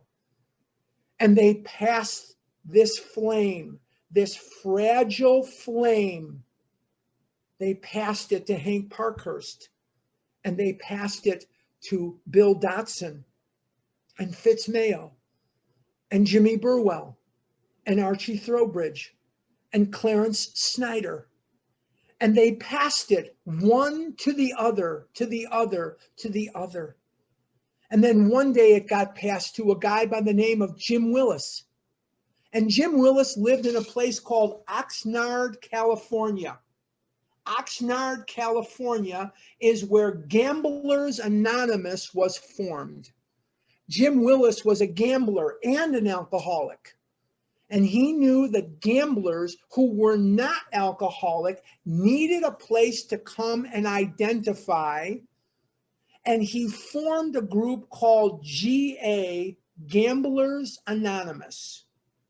And in 1959, there was a show in Los Angeles, California, San Francisco, and there was a couple of others. There was 5 cities where this show in California, all the cities were in California, was broadcast. It was called The Paul Coates Show, Coates, The Paul Coates Show. And one night in November of 1959, the Paul Coates Show had 5 members of Gamblers Anonymous on the show, and their faces were hidden and their voices were distorted, but the message got through loud and clear. And in West Los Angeles, California, there was a housewife watching this show, and her name was Roseanne Scholar, Roseanne S. And Roseanne's husband, Marvin, had a friend who had a real problem with gambling. And they decided in late November of 1959 that they were going to take this man to a meeting of Gamblers Anonymous, and they did. And Roseanne sat there at the back of the room with a heavy coat on. Roseanne was about 5 foot nothing, little tiny thing. And they went to this meeting. And the more she heard what they were saying, the more she related to what they were talking about. And Jim Willis, he happened to have been at this meeting in Los Angeles. She came up to Jim Willis at the end of this, and she said to him, Jim, do you think a program like yours with steps could work for someone like me with a food issue? And he heard the pain in Roseanne's voice. And he said to her, you know, Roseanne, I don't see why not. And on January the 19th, 1960, in West Los Angeles or Beverly Hills, I think, Beverly Hills, California, the very first meeting of Overeaters Anonymous took place. And that's why when we have the OA birthday, it's as close to that date as we can arrange it. It's because January is when we were founded. In Luling, Texas, right, a little bit after that time, in Luling, Texas, there was a guy, and his name was A.G. Ainsworth. I can see him now. I can hear him now. He was a big, tall Texan, and he was on a church retreat with a friend of his named Robert. And they were going to stop off at a German bakery and get some stuff to eat. And AG had been on this church retreat, and really was turning to God for help with his food issue. And he said to Robert almost jokingly, so that if Robert made fun of him, he could just say, I was just kidding. But Robert heard the pain in AG's voice when AG said to Robert, Robert, you're a member of AA. Do you think a program like yours could help someone like me with their food? And Robert heard the pain in AG's voice. And he said, you know, AG, I don't see why not. And a woman in Luling, Texas named Norma B. and A.G. Ainsworth formed a group called Gluttons Anonymous. And there came to be 5 groups of Gluttons Anonymous and 16 groups of Overeaters Anonymous in the Los Angeles area. And one day, A.G. Ainsworth decided to call the Alcoholics Anonymous main office in New York City to find out if they knew of anybody that was using the big book and steps to recover from an eating disorder. And they gave him Roseanne's phone number. And on a Sunday afternoon, representatives of the 5 groups of Gluttons Anonymous, Norma B., AG, and 3 others, gathered around, and they called Roseanne on the phone, and it was just like Stanley finding Livingston. AG was a wealthy businessman. He was in cattle and oil. They flew out to Los Angeles in AG's private plane. And AG, in 1962, became the first man in Overeaters Anonymous, not because he accomplished anything so great, but the original charter of Overeaters Anonymous said that it was for women only, men were not allowed. And they didn't know what to do about the name. There was 5 groups of Gluttons Anonymous and 16 groups of Overeaters Anonymous. And in a vote of 16-5, we became Overeaters Anonymous, and we have remained that way thusly. So what we have is we have the formation of our modern day OA. They became chartered in the United States and all the provinces of Canada as a tax-free. There's a guy named Sandy B, not Sandy Beach, but another guy. Sandy B was the attorney, and they got all their credentials filed to be a tax-free situation and nonprofit, and the corporation was born, and we have survived thusly. Recently, through the pandemic, we have suffered some challenges. God has sought it necessary to make us like one intergroup now on Zoom and on the phone. You hear people on Vision for You every day. Sweden and Ireland every day. England and all Wales and Scotland and Mexico, and one lady calls in from Ecuador. You hear all these people. You hear people from Maine to California, and it's a wonderful thing to feel a part of. This is the greatest way of life that I could ever have imagined. From the horrible nightmare of compulsive overeating comes this beautiful way of life. And the last part of the 12 steps is to practice these principles in all of our affairs, not just with eating, not just with anything like that, but to practice these principles. What are the principles? The principles are the steps. Let's go to page 100, and we're going to do the 12-step promises. I'll give you a minute to get to page 100. Both you and the new man must walk day by day in the path of spiritual progress. If you persist, remarkable things will happen. When we look back, we realize that the things which came to us when we put ourselves in God's hands were better than anything we could have planned. Follow the dictates of a higher power, and you will presently live in a new and wonderful world, no matter what your present circumstances. Before we go to the final benediction on page 164, I want to thank Clara, and I want to thank Lupita or anybody else. I don't have names necessarily. I don't know everybody. I see some of the people that are interpreters, but I cannot see their names.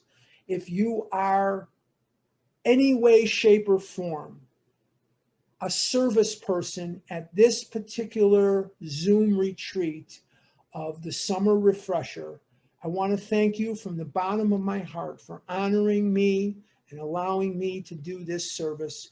If there's one person that you definitely helped this weekend, it was me. So thank you so much from the bottom of my heart. I hope that God will see to it in his infinite wisdom and munificence to let us cross our paths. I hope that one day soon we'll all be together either in Newark, New Jersey at the Vision Convention.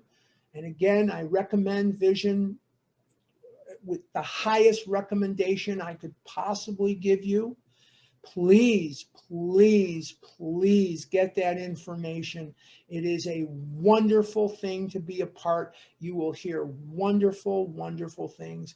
And the OA birthday is a convention, and it's a wonderful convention. They're both wonderful. Neither one is better. They're wonderful. They're just fantastic. Why are they so fantastic compared to some other conventions? Because they pay attention to the quality of recovery. They don't just hand out speaking engagements for political purposes. The people who run them care about the quality of recovery in them, and that makes all the difference in the world. That's why they're so wonderful, besides the fellowship. So I want to thank each and every one of you. We're going to close with the final benediction on page 164, and then for whatever time we have left, which is not much, I'll take a few questions and then we'll be done. Our book is meant to be suggestive only. We realize we know only a little. God will constantly disclose more to you and to us. Ask him in your morning meditation, which you can do each day for the man who is still sick. The answers will come if your own house is in order. But obviously you cannot transmit something you haven't got.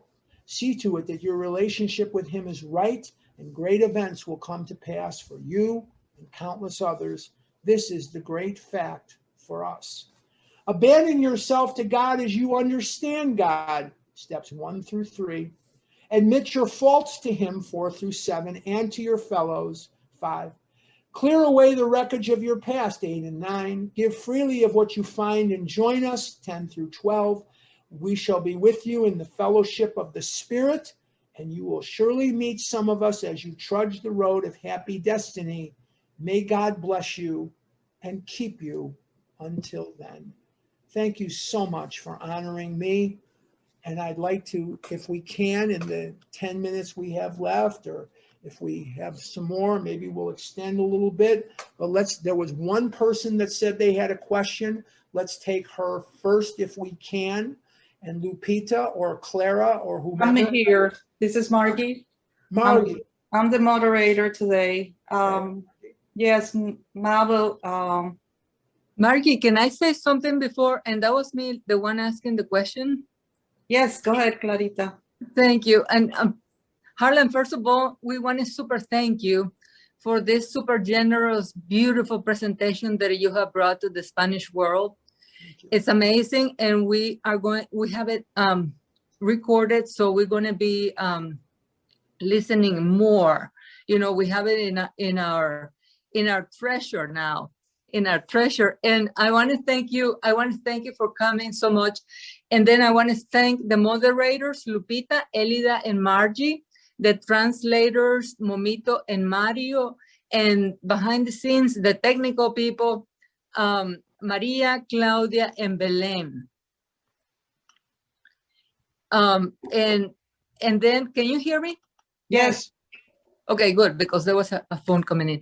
And then my question about what you were talking about Vision for You, I love that group, and that's my English group.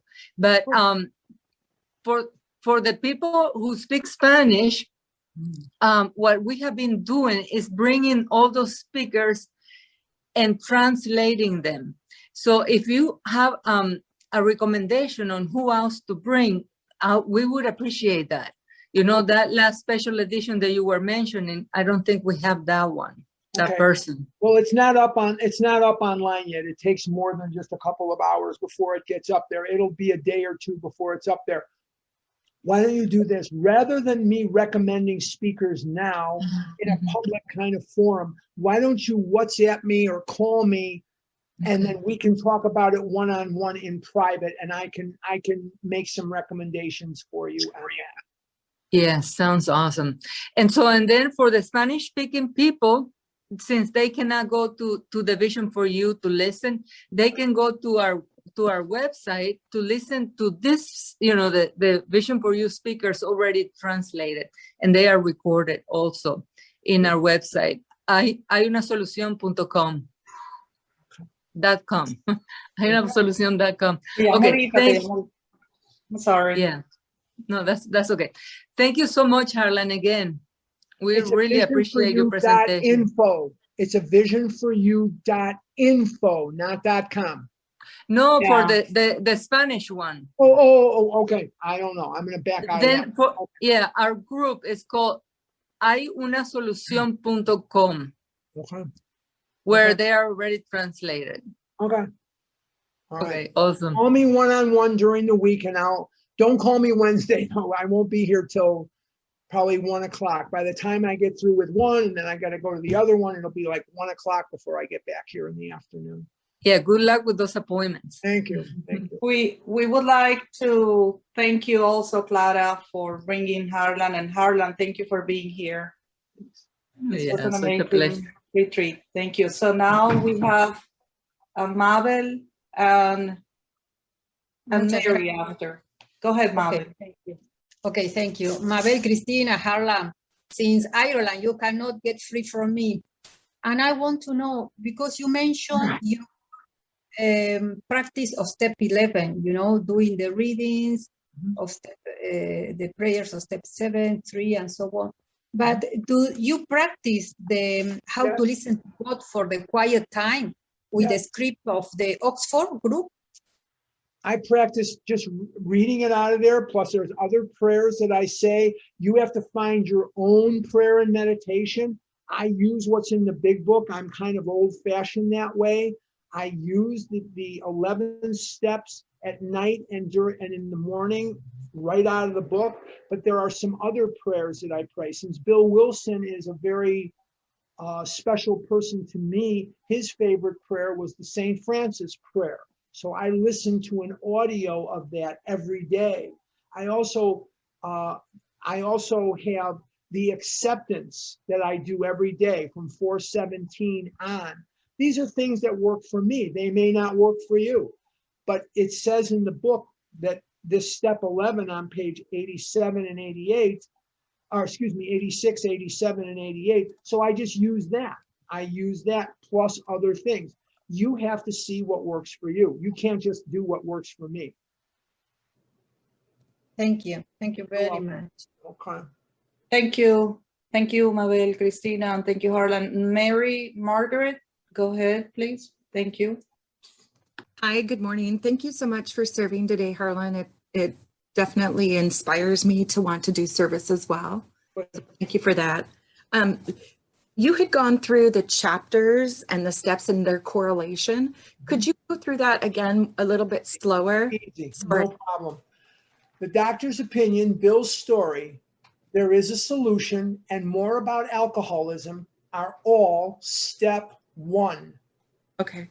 The doctor's opinion through more about alcoholism, step 1. We agnostics, chapter 4, step 2. Chapter 5, how it works, steps 3 and 4. Okay. Chapter 6, into action, steps 5 through 11. Oh, okay. Chapter 7, step 12.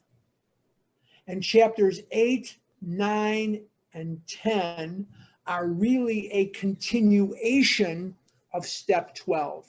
Because when you look at to wives, you look at to the family afterward, and you to the family afterward, not to the family afterward.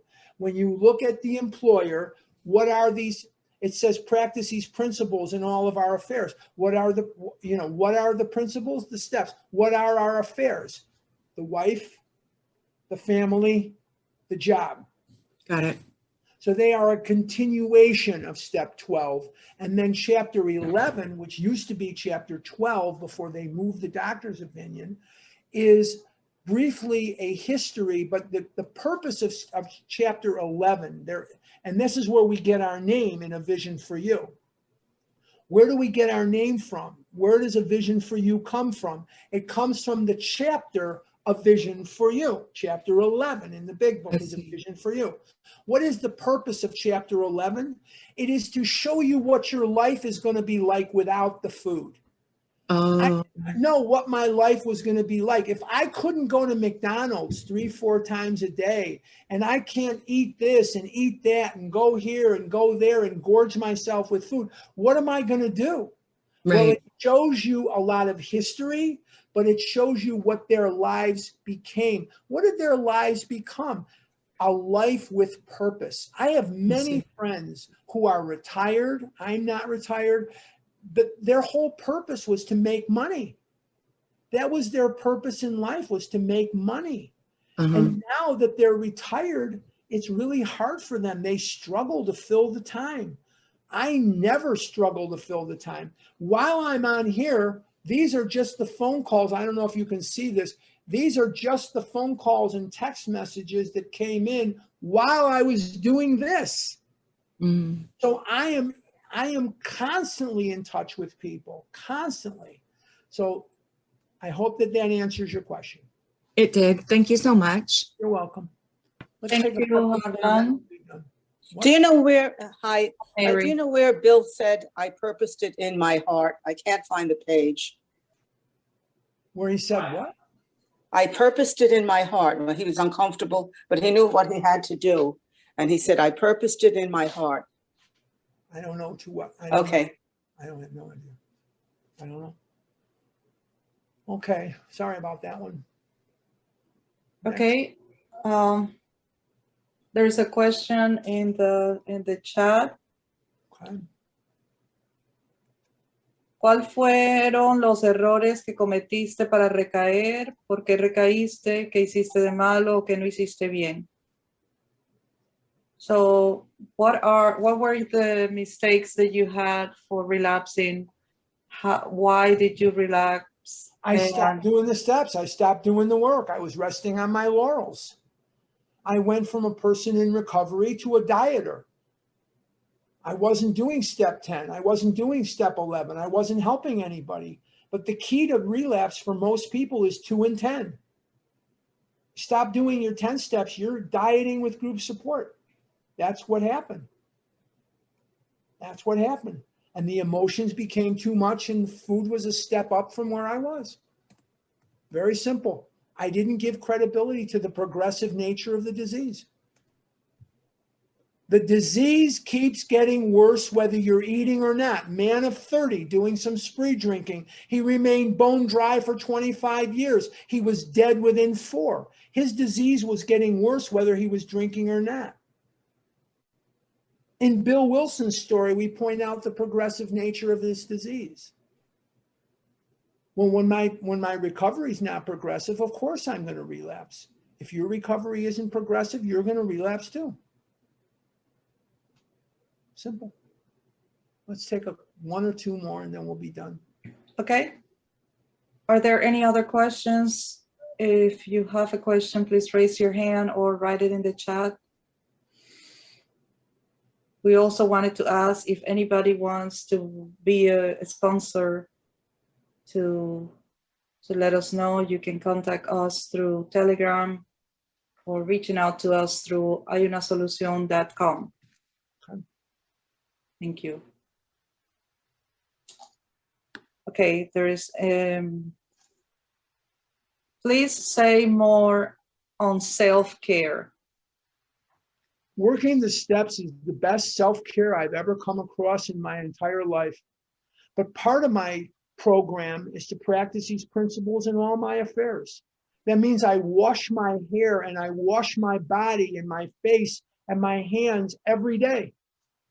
That means I tend to my medical needs, and I go to the dentist 3 times a year to get my teeth cleaned because I have periodontal disease.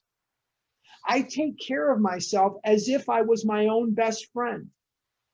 And when I learn to be a friend to myself, I want to do good things for me. I like me now. I don't loathe me anymore. And I don't lie to people, and I don't write bad checks to people. And I don't conduct myself in a way that brings guilt and shame into my life about what I've done or didn't do. I pay my bills. When I get a bill the following Friday, that check goes out. And I'm proud of that. I don't allow things to fester. My house could be a little cleaner. My car could be a little cleaner. Well, okay, whatever. I'm doing a damn good job. I try to take care of myself as best I can, and I leave the rest up to God. Okay, thank you. And I'm going to combine a question, actually, I had about something similar, but somebody put in the chat, how do you start sponsoring? And I say that I want to, how do you start the talk with a guy that I work with that already had like 2 bypass surgeries, and he's now back into a lot of overweight, but I don't know how to Talk about yourself instead of telling him what he should do. Talk about yourself. Say, this is what I went through. This is what I experienced. And this is what I found. And leave it go at that. He's not broken. Don't try to fix him. Talk to him about you, not about him. Don't put him on the defensive. Thank you. Yeah, he will get defensive. Thank you. And And I won't be done. okay. When is the next workshop? I don't know if that person meant. I'm not doing any more workshops in the foreseeable future, but I am speaking on the Region 3 convention. Region 3, I'm going to be the closing speaker at 10 a.m. on the 20th, or I'm going to speak on something on the 22nd of August. And I don't have any other stuff. I don't have much else in the future. I've got little meetings that I'm speaking on here and there, but I don't know. It's not like it used to be with the travel, you know. It's not like, oh, that time zone is Pacific time zone. Region 3 is in the Pacific time zone. In the summertime, it's in the Pacific time Is that your group that we just look in Scottsdale Big Yep. Book? Okay, thank you. We're part of Arizona Serenity in the Desert Intergroup, which is part of Region 3. Region 3. I'm going to give you my contact information why don't you stop recording, and I will give out my contact information. But I'm going to tell you, I cannot take overseas calls. You have to use either WhatsApp or you have to use an American phone number. So why don't you stop the recording, and then I'll give you my contact information. One, encourage people that have had a spiritual awakening to step the hell up. But here's another thing. If you can do this. Now, I don't know what to do about the Spanish speakers, but remember I told you that there are 3 meetings a day of a vision for you. 3 a day. One starts at 7 a.m. Eastern time. One starts at 8 a.m. Eastern time, and one starts at 10 a.m. Eastern time. I've never been to the 10 a.m. one because I'm working at that time. I don't know what they do and what they don't do. I have no clue. I pushed for it. I'm glad they have it. It's not a time that works for me. On the second meeting every day of A Vision for You, the one that starts at 8 a.m. Eastern time, at 50 minutes past the hour, 50 minutes past the hour, they will stop the sharing and the questions, and at 50 minutes past the hour, they will open it up to sponsors. Sponsors will give their names and their addresses. Not their addresses, excuse me. Their names and their addresses. I must be tired. They give their names and their phone numbers. Names and phone numbers. Now, as far as the Spanish speakers, here is what I'm going to suggest. First, get to as many meetings as you can.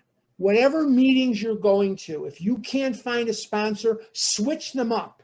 Go to some different meetings, and you may run into somebody. The other thing is, call each other and see who knows somebody. I don't want to give Marcella or Clara's contact information here. I just don't feel right doing that. But see who knows somebody that can sponsor in Spanish and try to network through it. But don't sit there without a sponsor. Just don't do that. Don't do it. I wish I had a simpler answer for the Spanish speakers. I just wish I did, but I don't. It makes me feel bad that I don't. But you got to go to some different meetings, guys. You really do. Shake it up a bit and see when you walk to God, he'll run to you. You show God that you really want to sponsor. It'll definitely be there. It'll definitely be there. So do the best you can.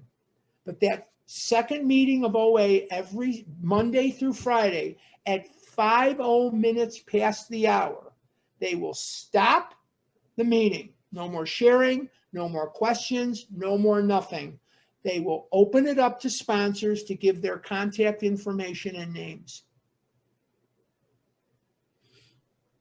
Thank you. Thank you You're so welcome. much. You're welcome. I think that we were just putting some more information about the Spanish ones in the chat, and how many meetings we have a day. Somebody's asking you to repeat your number, but since we started the recording again. Would you pause the recording, please, for just a second, and I'll do that.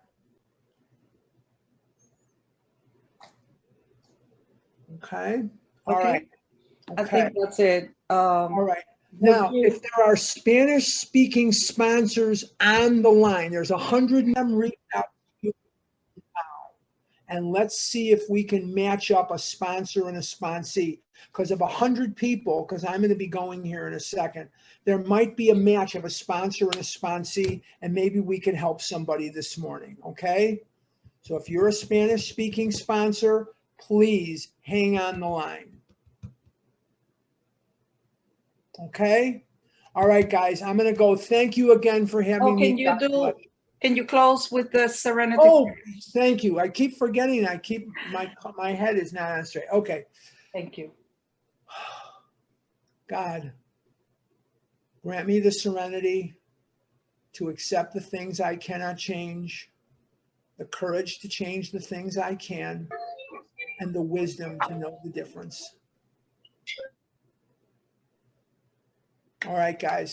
Thank you, Harlan. Soon in Newark or soon in Los Angeles or both. May God bless each and every one of you. Hasta luego. All right. Thank you so much. Thank you. Thank you.